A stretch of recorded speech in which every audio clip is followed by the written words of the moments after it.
watching No to NATO, No to War, an initiative of the Workers' Party of Britain, but which has grown globally to millions of viewers, of interested people who are determined to bring about an end to the scourge of war. Last week, Rishi Sunak, the Prime Minister of Britain, became the 9th British Prime Minister to bomb Yemen. In fact, the Royal Air Force has been bombing Yemen since the very year that it was founded. Rishi Sunak, of course, did not even seek the approval of the rubber stamp Parliament in Westminster for the crime that he committed in Yemen. He had no care whatsoever as to the brazen illegality of two countries, for it is only two, despite the small yachts that sail under the flags of the other countries. Make no mistake about it. This is a US-UK aggression against the people of Yemen. One of my earliest memories is watching British soldiers, Scottish soldiers, gunning down Yemenis in the Crater district of the port of Aden. I knew then that the British were up to no good. Coming from an Irish family as I do, I once came home and told my Irish grandfather that the teacher had told us that Britain had an empire so vast that upon it the sun never set. And my grandfather answered, that's because God would never trust the British in the dark. We are very privileged indeed to have as our special guest on No to NATO, No to War this evening, one of our most distinguished ever guests. His Excellency Muhammad Al-Bukhaiti is the governor of Dhamar Governorate in the Yemen and a member of the political bureau of the Ansar Allah, the freedom fighters, now the government of Yemen. Despite the barking dogs in hotel rooms in Riyadh, the government of Yemen. Never let anyone attempt to pejorative the fighting forces of the people of Yemen. They are ready to face all US-UK aggressions. Your Excellency, Governor Al-Bukhaiti, thank you for joining us on No to NATO, No to War this evening. Now that the US and UK have committed this armed aggression against the people of Yemen, what's going to happen next? بسم الله الرحمن الرحيم. في البداية تحياتي لجورج قالوي ولكل الأحرار في العالم وبالذات الأحرار في بريطانيا وأمريكا وللأستاذ جورج جالوي شعبية كبيرة عندنا في اليمن. العدوان الأمريكي البريطاني على اليمن هو ليس وليد اليوم، فهناك عدوان بدأ من عام 2015 على اليمن، ولكنه كان عدوان غير مباشر، لأن من كان يقوم بهذا العدوان المباشر هي السعودية والإمارات وبعض عملائهم داخل اليمن. وقد تكبدت اليمن الكثير من الخسائر نتيجة ذلك العدوان، وتسببت الكثير من المآسي حتى وصلت حد المجاعة. لذلك فنحن نعتبر هذا العدوان الأمريكي البريطاني المباشر على اليمن أنه أقل تأثيرا من العدوان السابق، لأنه وحد الشعب اليمني وأيضا وحد الشعوب العربية والإسلامية التي أيدت اليمن، وكذلك كل أحرار العالم. وبالتالي فمهما بلغت خسائرنا في مواجهة العدوان الأمريكي البريطاني المباشر فإنها ستكون قليلة جدا بالمقارنة بخسائرنا نتيجة الحروب الداخلية والحروب الإقليمية التي كانت بضغط التي كانت بتشجيع ودعم من قبل أمريكا وبريطانيا. لذلك نحن مستعدين لخوض هذه المعركة حتى تحقيق أهدافها، وهدفها هو وقف جرائم الإبادة الجماعية في غزة والسماح بدخول الغذاء والدواء والوقود إلى سكانها المحاصرين. Excellency, I mentioned that Rishi Sunak didn't even put it to the British Parliament to seek authorization for this attack. The same with Joe Biden. He didn't put it in front of the US Congress.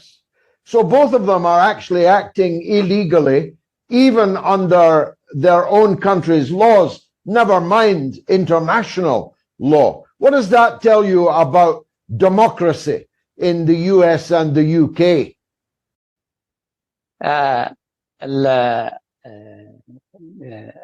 الديمقراطية لا يمكن أن تكون صالحة إلا بوجود منظومة أخلاقية للمجتمع.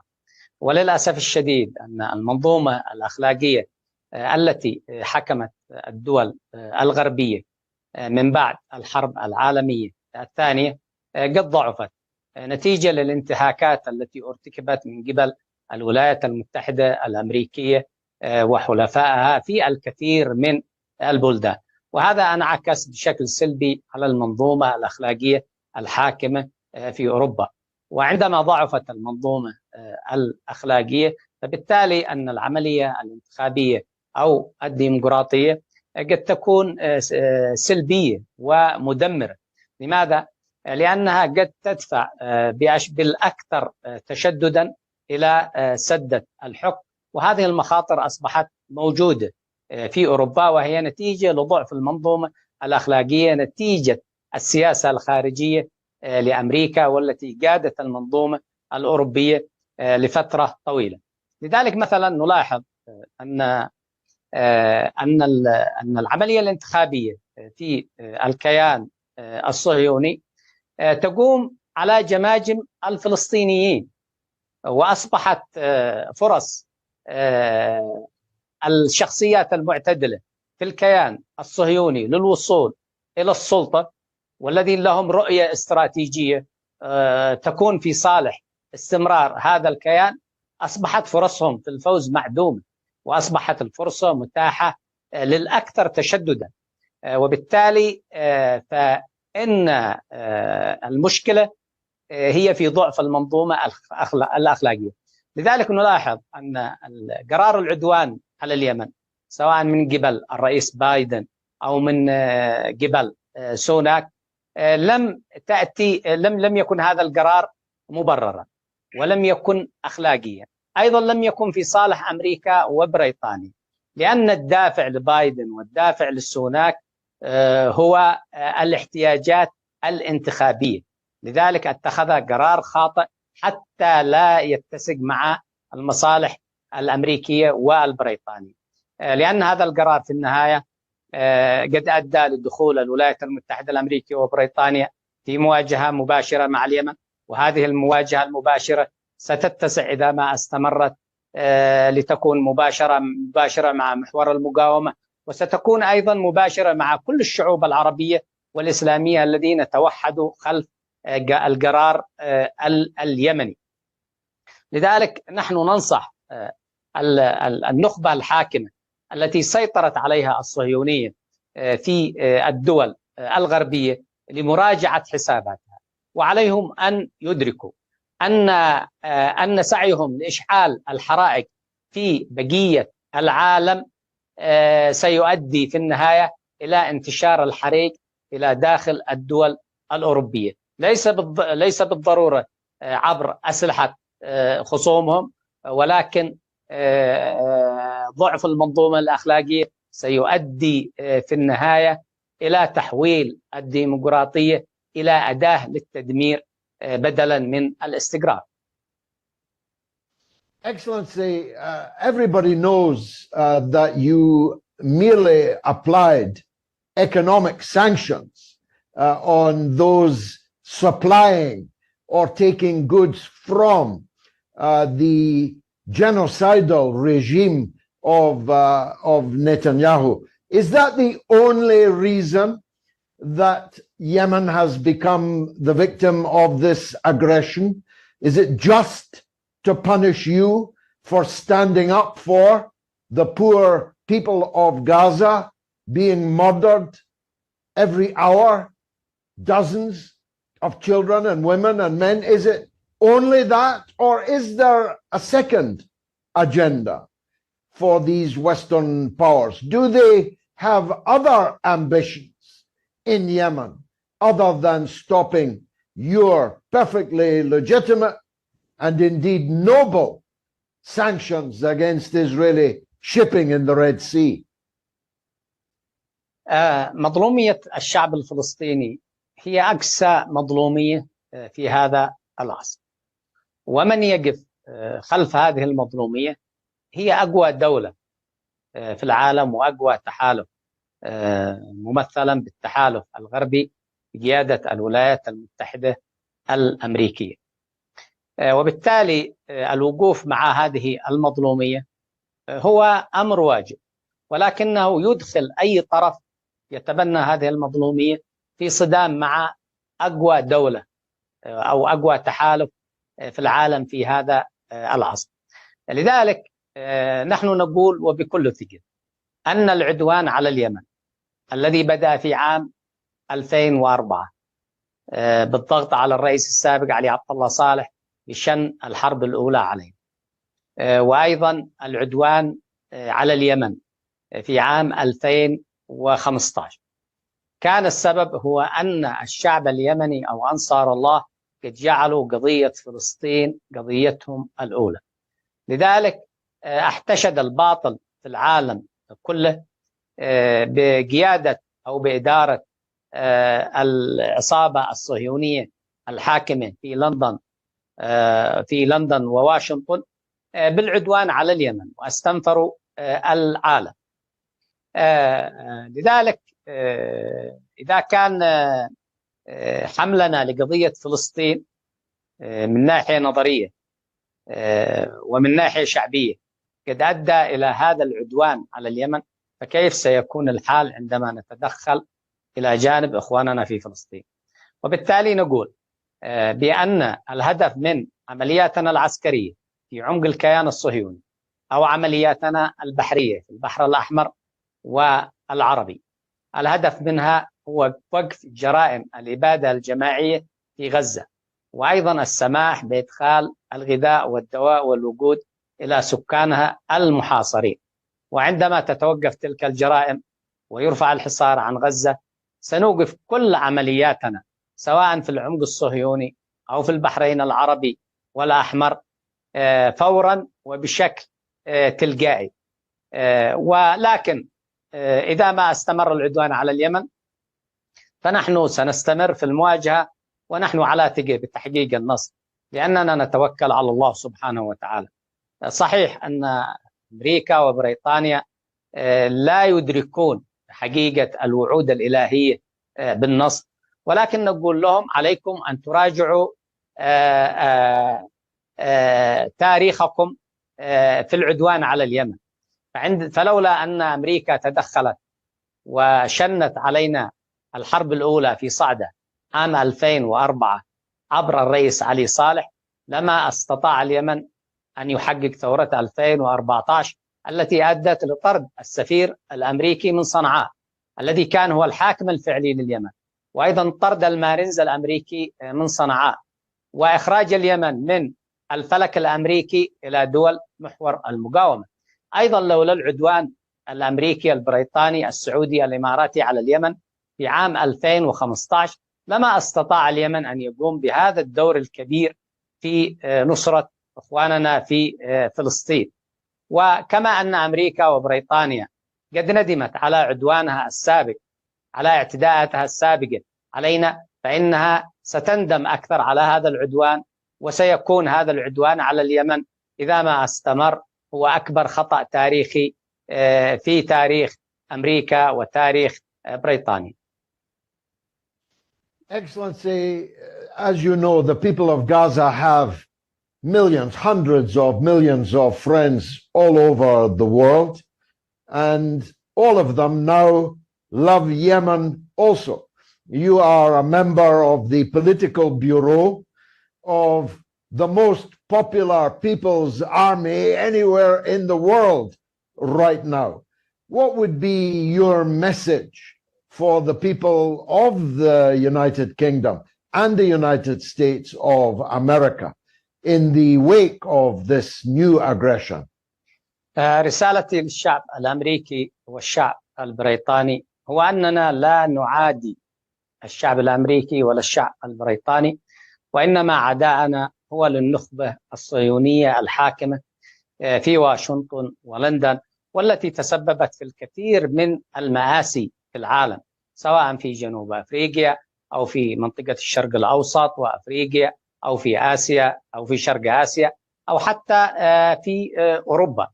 بالنسبة لنا نحن لم نعلن تأييدنا للعملية العسكرية لروسيا في أوكرانيا، رغم أن الحكومة الأوكرانية قد أيدت العدوان على اليمن، وأيضا أيدت العدوان الإسرائيلي على غزة، لأننا نقيم الأمور من منطلقات أخلاقية وليس من منطلقات المصلحة. ولكننا نؤكد أنه حتى الحرب في أوكرانيا هي نتيجة للسياسات الأمريكية الخاطئة وعدم وفائها بوعودها لروسيا فيما يتعلق بعدم توسيع حلف الناتو الذي لم يعد له أي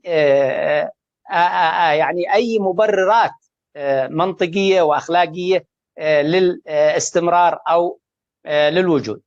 لذلك نحن نقول لهم ينبغي علينا أن نوحد جهودنا، كل الأحرار في العالم سواء في أمريكا أو بريطانيا أو في بقية دول العالم وبالذات الدول الأوروبية، لأن الصهاينة في العالم وأنصار الباطل يتوحدون فيما بينهم وينظمون أمورهم، وبالتالي علينا أن نوحد جهودنا، خصوصا وأن المعركة التي يخوضها الشعب اليمني أصبحت معركة واضحة المعالم، لم يعد هناك أي مجال للريب فيها أو اللبس فيها، فالحق واضح والباطل واضح.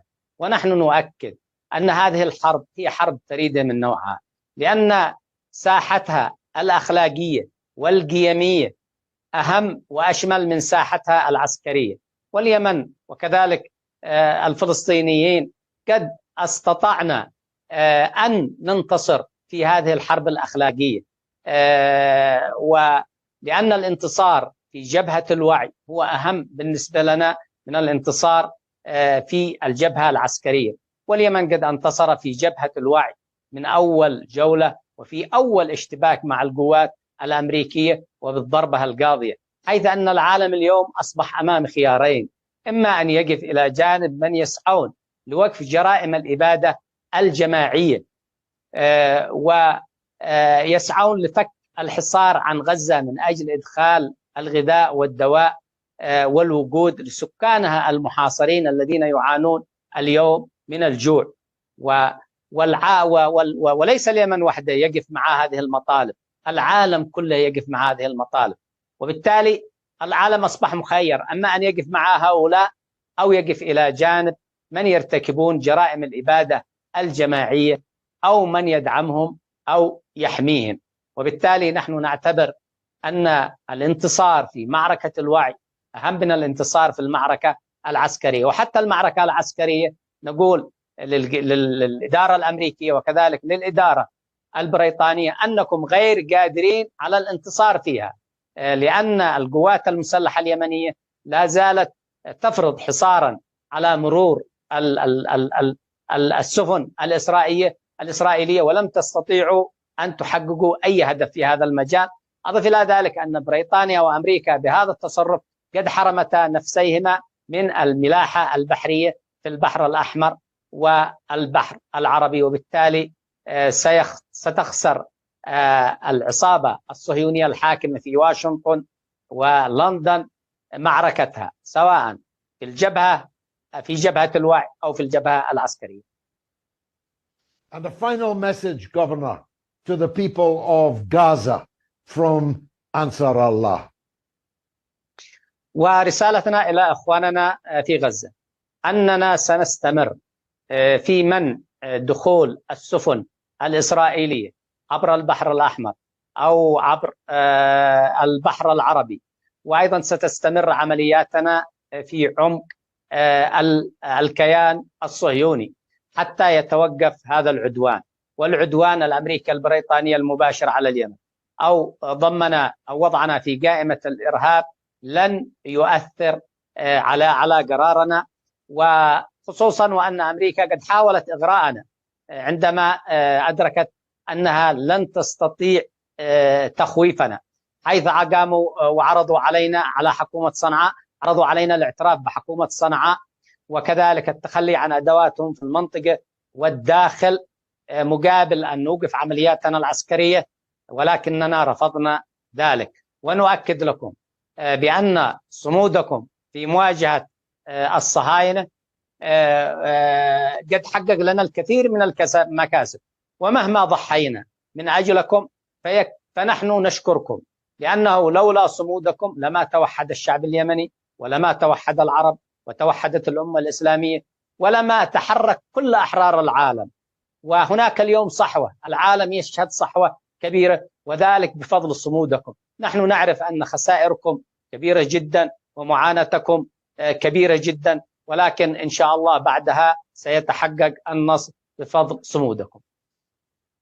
Long live Yemen, Arabia, Felix, and may it inspire the Arabs and the Muslims and all peace and justice loving people all over the world. Governor, I'm grateful to you for joining us tonight on No to NATO, No to War.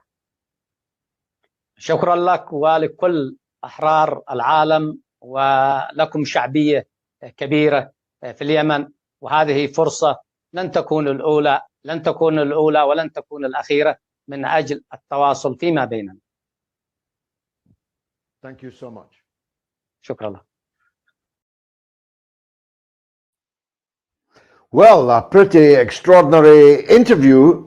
The more extraordinary because nobody anywhere in the media has attempted to bring us the Yemeni perspective on what exactly is going on in the Red Sea, neither from a political or a military perspective.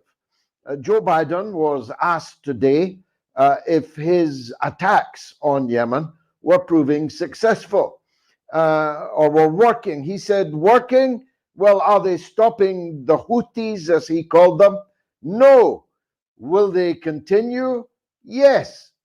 In other words, they're achieving absolutely nothing at all, but they're going to continue doing what they have started to do. Perhaps they think it's fun to be killing people in the Yemen. After all, they've been practicing it for so many centuries. If Gaza is now the moral center of the world, then I think that interview shows that Yemen is pretty center to it also. I have two outstanding guests with us tonight on No to NATO, No to War. The first is Richard Medhurst, a regular guest and indeed one of the founders of No to NATO, No to War. He is a journalist and broadcaster of the highest note, and we are very grateful to see him again this evening. Richard, welcome to the show. I'm right, haven't I? Listening to that, it was all about the moral and ethical questions of whether you stand with the people committing the genocide or whether you stand with the victims. Hi, George. Thanks for having me on. And that was really an excellent interview. And thank you for bringing on the Yemeni perspective. You know, I have to start out by saying that the Yemenis are really poking giant holes in all the stories, all the propaganda that has been constructed against them in the West for the past decades. And you mentioned the fact that they are, just as Gaza, a moral compass for the world. This is absolutely true. No one could possibly fault the Yemenis for their patriotism, for their dedication, for their persistence and their perseverance. We have to remember that Yemen was a British colony. Anyone can go and look up the slew of brutal videos of how Yemenis were treated, and in the end, they kicked the British army out. It was very difficult for Yemen to stay under their control. And then we had again the Saudi-led aggression with British bombs and Canadian bombs and American bombs, which destroyed a large part of Yemen. And yet the Yemenis go out of their way to impose this blockade, which again is in full accordance with the Genocide Convention and international law, and they put to shame many of the so-called Arab monarchs and Muslim leaders who have done nothing to stand with Gaza, and so they set an example for the rest of the world and for the Arab world and the Muslim world, and they should be applauded for that. Not to mention the fact that on the battlefield, when it comes to the military aspect, I mean, they're making a fool out of the Royal Navy and the U.S. Navy. All these cruise missiles and the spy satellites and the signals intelligence, all these technologies that we possess. What have they achieved in the end? David Cameron goes around boasting about how good it is to bomb Yemen and how right it is. And yet he's failed to achieve a single objective. The Yemenis still have the blockade in effect. They're still preventing Israeli ships and Israeli linked ships from coming in. And now it risks being enlarged to British ships and American ships as well, commercial ships, that is. So, we've shot ourselves in the foot, essentially, and achieved absolutely nothing. And we've done all of this just for the sake of defending Zionism and defending colonial interests. And what I want to know is you mentioned that the fact that David Cameron and Joe Biden didn't even bother going in front of Parliament or Congress. What I would like to know is what about the British people? I think you'd agree with me, George. I'm sick of the successive gang of criminals in Number 10 going away and bombing other countries in our name, and then making us look bad, because then people say, well, the British did that as a collective, even though it's a tiny minority of criminals. And so they keep killing innocent civilians in Gaza and doing that as well by bombing Yemen. And then they basically put a stain on us with their behavior. And not to mention the fact that it's hypocritical, because they don't even bother going through the democratic institutions that we love to lecture other people around the world about. And so, just for the sake of greediness, just for the sake of supporting Israel, they carry out all this behavior. And I want to say something here that, when we talk about the last No2Nato meeting that we had, I outlined, and I did this in several videos, I talked about the economic plans that Netanyahu had with the Saudis, with the Indians. They wanted to build an economic corridor that would go from India to the UAE, Saudi Arabia, Jordan, and then up into Israel. And this would be a rival to China's Silk Road.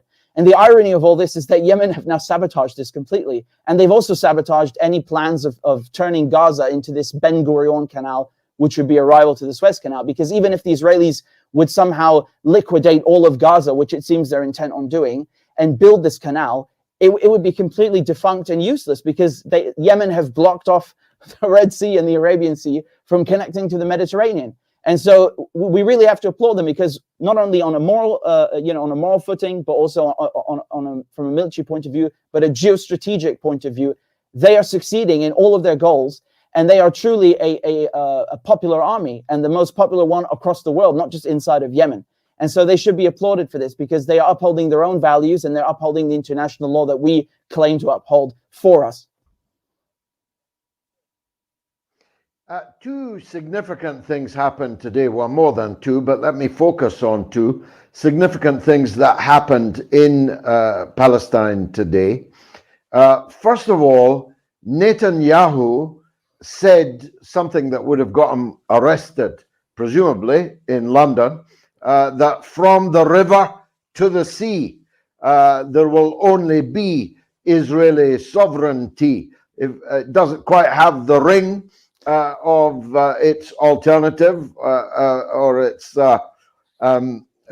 opposite, but that's what he said. That would get you arrested in London or in Berlin, for that matter. And the second thing was the on-camera destruction of the Palestine University in Gaza.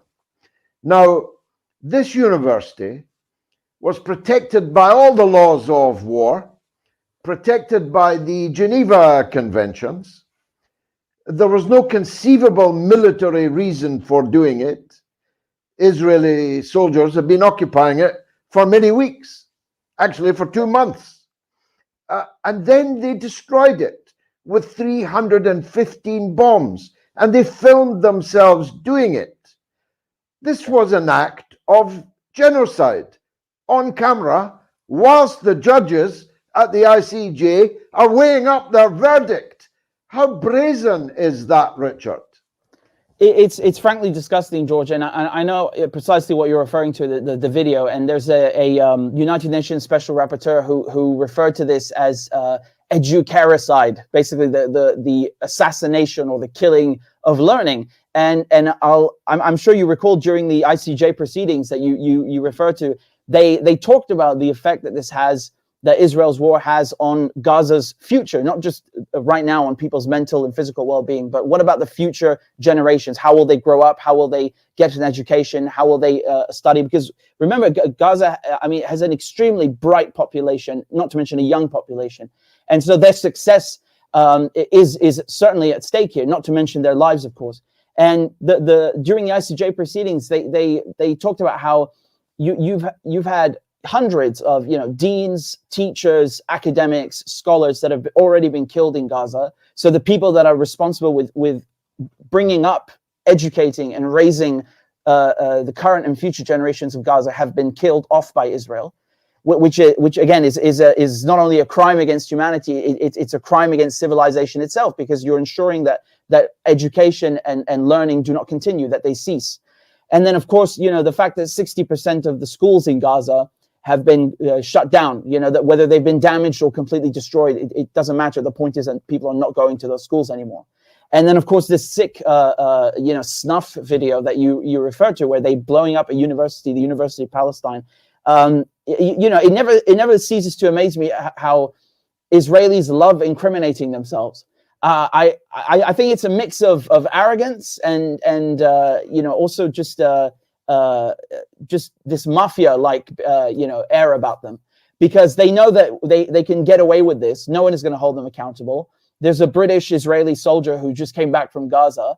If he were Muslim and he'd gone to fight somewhere else, whether we're talking about Al Qaeda inside of Syria, or pick any other scenario or theater of war you like, he'd probably be arrested on arrival back in the UK.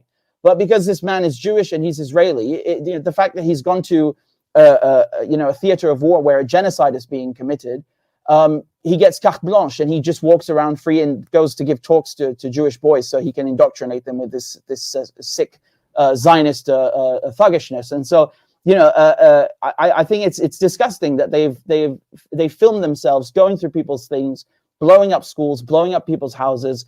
And the fact that we do nothing about this, it incriminates and implicates us as well, because we allow this behavior to go on. We not only supply the bombs, we not only provide them with the ordnance and the weaponry, but we then do nothing about it.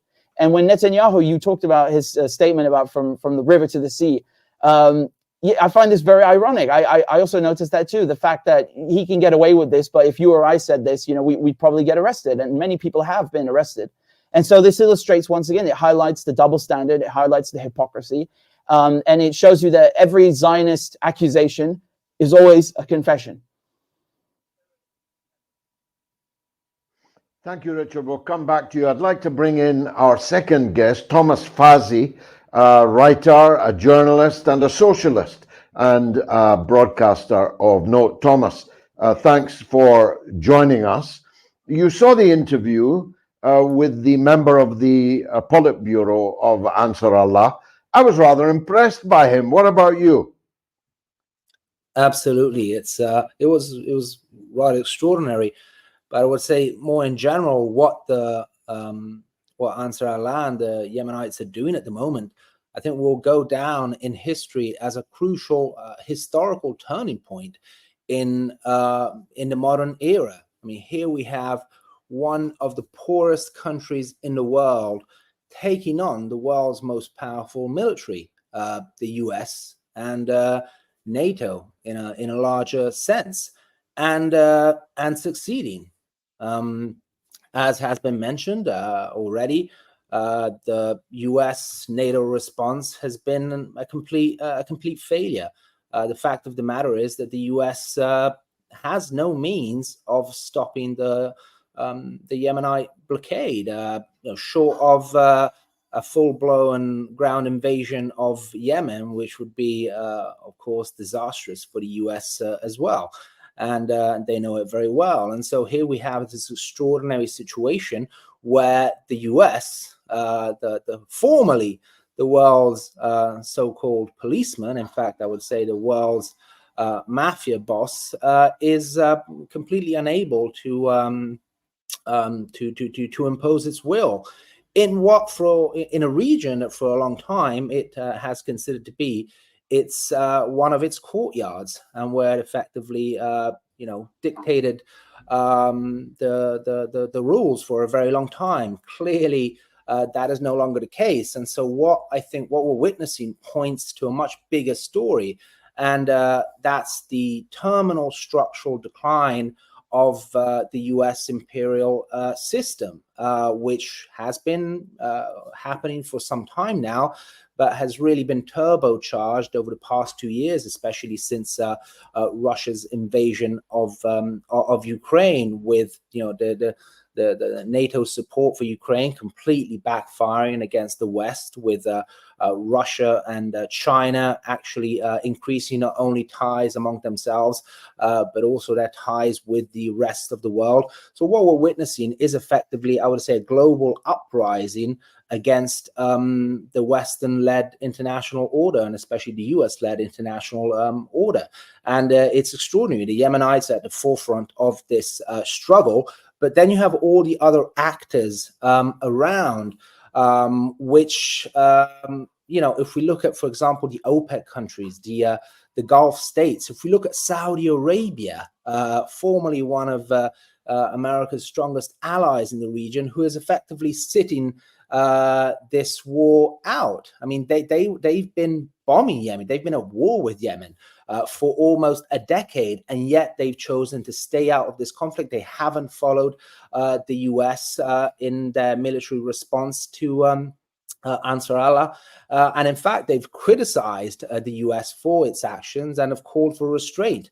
So clearly, they are prioritizing the stabilization of the Middle East. They're prioritizing their own interests over US and Western interests. And so what we're witnessing is really a radical shift in the middle, not in the global geopolitical landscape, but in the Middle Eastern geopolitical landscape more specifically.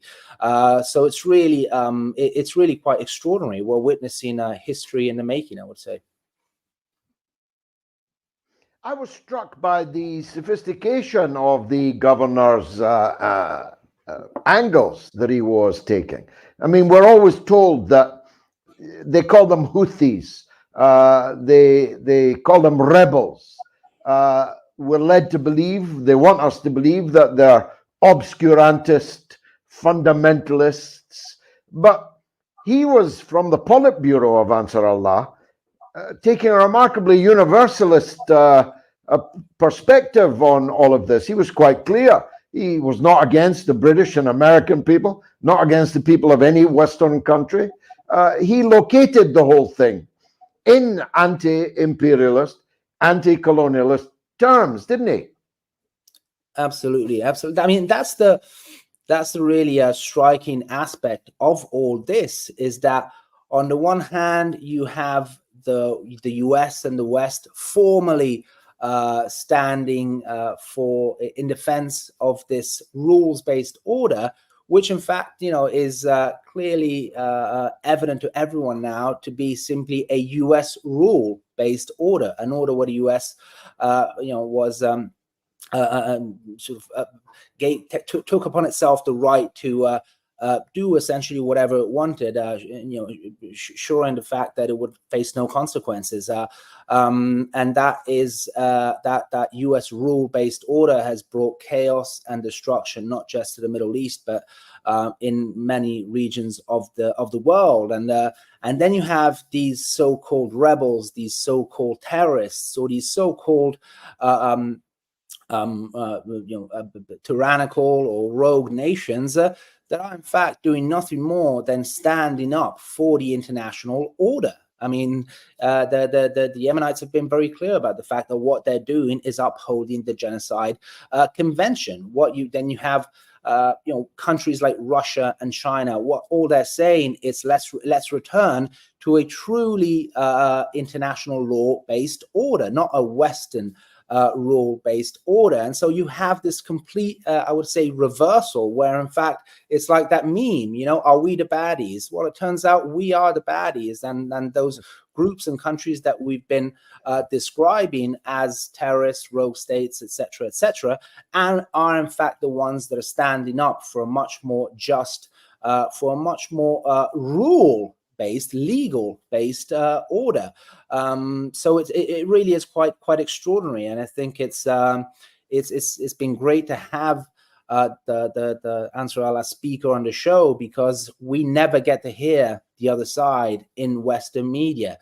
We get this completely filtered account of events, and in fact, what we're seeing is that reality is in fact the opposite of what we're told. We are the ones that are, sowing chaos and war and destruction and supporting genocide in Gaza. And it's these so-called terrorists that are in fact standing up for humanity, for morality, and for some semblance of a law-based order. So it's truly historical. Now, President Putin today reiterated Russia and China's demand for immediate progress towards a Palestinian state. Netanyahu ruled that out. He was unequivocal to the Americans. There will be no Palestinian state, even after this latest massacre in Gaza comes to an end. However, it comes to an end, thus laughing in the face of all these European and North American leaders who pretend, at least, that their policy is for a two-state solution to be worked out. Netanyahu, who's receiving all their money and all their weapons, says there will be no Palestinian state. What do you make of that? Well, again, I mean, we're going through profoundly, revelatory times, and I think the events in Gaza haven't just really made it clear to everyone what the true morals of the West and Israel are, but I think they've revealed more in general that the history that we've been told of the Israeli-Palestinian conflict is just one big lie. Netanyahu himself, in a recent press conference, said that he's been fighting a two-state solution for the past 30 years. And so what he's saying is that Israel has, in fact, never been interested in a two-state solution. Anyone that's followed the peace negotiations that have occurred over the years and the decades understood that very clearly. We know that Israel has never offered Palestine a true state. So it's always been a matter, this two-state solution has always been a way of simply buying time for Israel as it continued and consolidated its settler colonial project in the West Bank, in Gaza, and throughout Palestine. And I think now that's becoming clear. You were joking about the saying from the river to the sea, but in fact, Israel has always been very clear that it aims to control all of Greater Israel. It aims to control all the land from the river to the sea. This has always been either the official or semi-official Israeli policy. And so what we're witnessing in the genocide and the ethnic cleansing that we're witnessing in Gaza wasn't something that was decided on a whim. It's not simply Israel acting blinded by hatred or revenge. This is part of a clear policy, a long-standing policy. And so they saw this as a great opportunity to make a great stride forward in this policy of essentially dispossession and expulsion of the Palestinians. And so, these, at the very least, through this tragedy, I think the people of the world have acquired clarity about what is happening in the region. But more in general, we have, I think, an entire generation that is really opening its eyes to the reality of how our world works and the responsibilities of the US and of the West for the chaos and destruction and war that have that have been ongoing for decades in several regions of the world. So at the very least, if we want to see a silver lining, is that the Western elites will never enjoy the same kind of the same consensus that they've enjoyed for so long, because so many people are have opened their eyes over the past 3 months. Never glad, confident morning again. We'll come back to you, Thomas, for a last word, but let me go back to Richard Medhurst first. Richard, they've killed thousands of Palestinian children in Gaza, but here's a number for you. There are 50,000 pregnant women in Gaza right now. So there's a net increase in the population of the Palestinian population of Gaza coming soon. Although I should say there's a record number, 300% increase in the number of miscarriages as a result of the atrocities being carried out. But still there's 50,000 babies waiting to be born. So of course the intent is genocidal, but it's doomed to fail, isn't it? Unless you literally killed 2.3 million people. And you like to imagine that that would be impossible in 2024 in the world. It's actually doomed to fail, isn't it? Yeah, so a couple of points there, George, because the Israelis, they like to point at the population of Gaza as it's gone up in the last decades and say, you see, this is proof that there is no genocide, there's no ethnic cleansing, there's no mistreatment of Palestinians. It's ironic because it proves the opposite. The population in Gaza has gone up because the Israelis took all the Palestinians, kicked them out of their homes, and then shoved them into the Gaza concentration camp. So of course the population went up. And we should say that Palestinians, they have already been through a Nakba. It's still ongoing. They are not going to go anywhere. They are intent on living, and just to live as a Palestinian is an act of rebellion and an act of resistance. Just to survive, to stay alive, to have children, to have a family, despite all this hell that is imposed on them. This in and of itself is an act of resistance, and it's something that the Israelis they cannot contend with, because the drive that Palestinians have, it only comes in people who are native to the land, who know that this land is ours. You can't drive people out. They're not going to go anywhere. They will do whatever it takes. But that we should say at the same time that what the Israelis are doing, they've killed over 24,000 people now at least with bombs. But the UN and other NGOs are warning that because of the lack of water that's coming in, because of the lack of food, that you're going to have a lot of outbreaks of easily preventable diseases, of infections, because of the lack of medicine and because of the lack of water. And so they fear that even more people are going to die, God forbid, than those that were killed by the bombs. So when you talk about all these pregnant women and those who've had miscarriages, they are a group that is particularly at risk because they need, even in peacetime, in a normal situation, they need delicate attention and care. But in a war zone, and not just a war zone, but this is a besieged strip of land that is a concentration camp.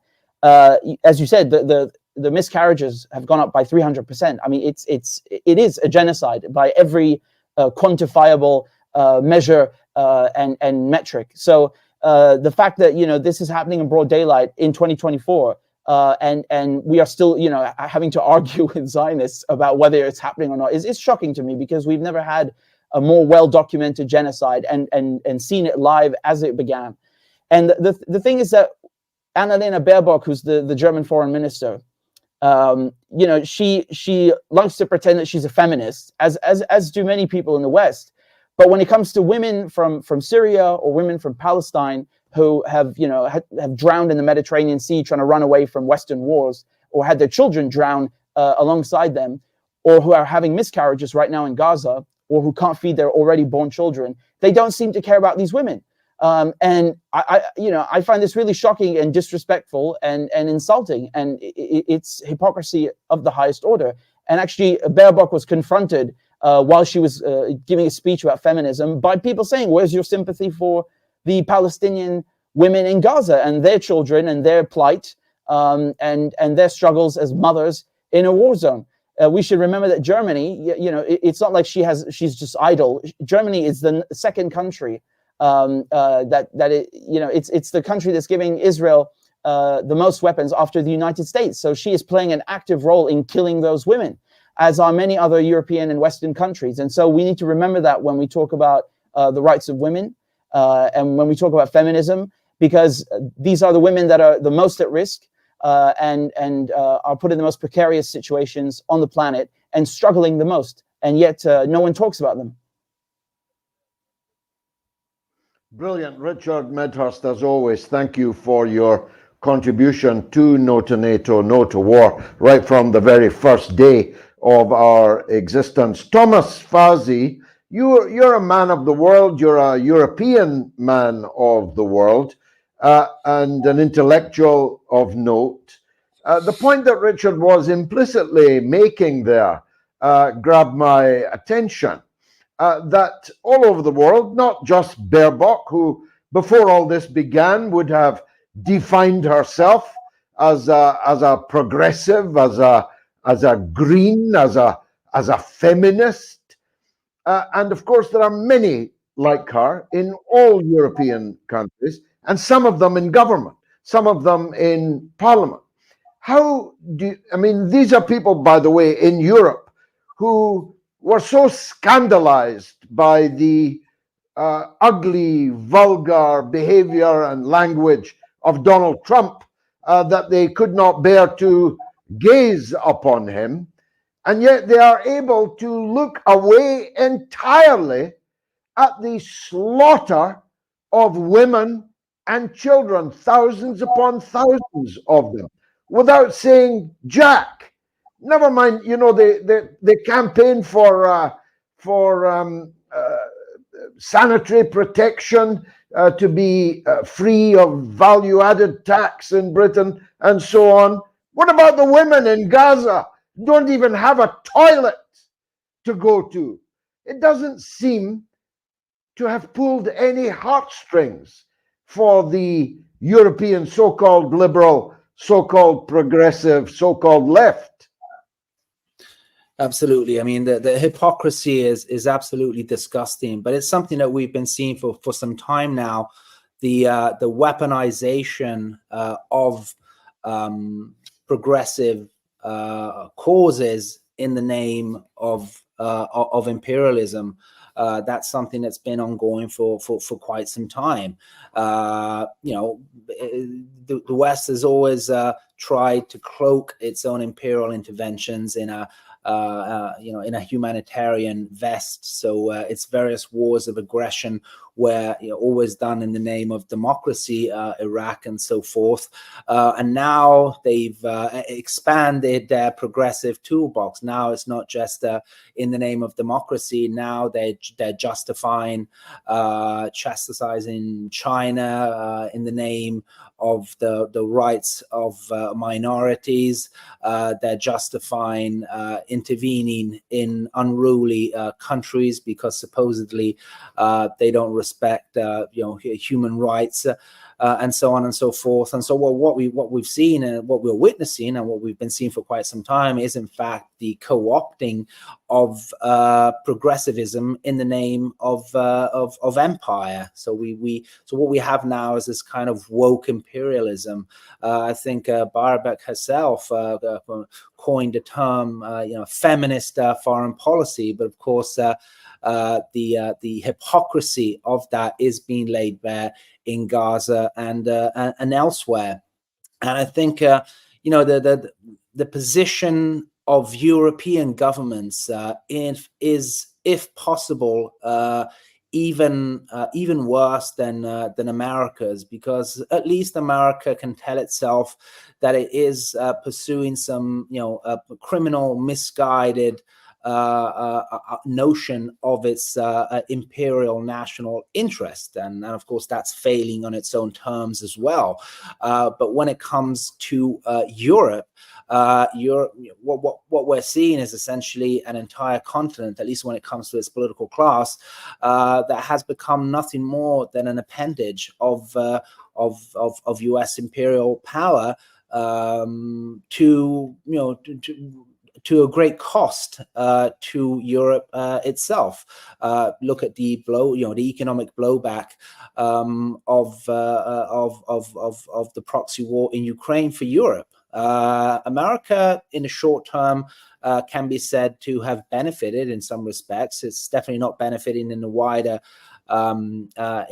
scheme of things, but it benefited in terms of gas exports, in terms of boosting its own military-industrial complex, and first and foremost in terms of reasserting its hegemony over Europe.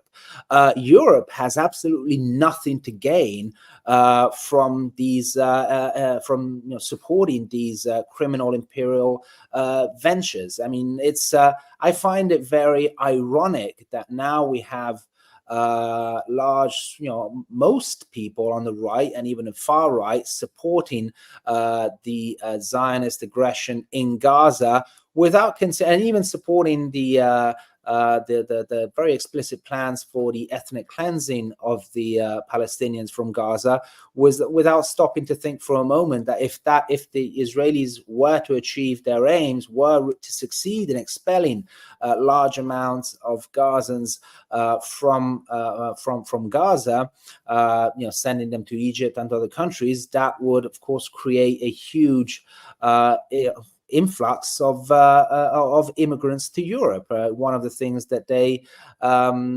supposedly are opposed to, and so it's just not only is it morally criminal what Europeans are supporting, it's also completely self-defeating from a political strategic standpoint. So I think Europe really is the actor that history, I think, will judge most harshly, possibly even more harshly than the way it will judge America's actions. Thank you, Thomas. You've been an excellent guest. I hope we see you again soon. Thank you, Thomas Fazi. Thank you, Richard Medhurst. Thank you, Governor Al-Bukhaiti. And above all, thanks to Alan and to Chris and to Lauren for producing this show this evening, and thanks to you for watching it. I hope you spread it far and wide. See you next time.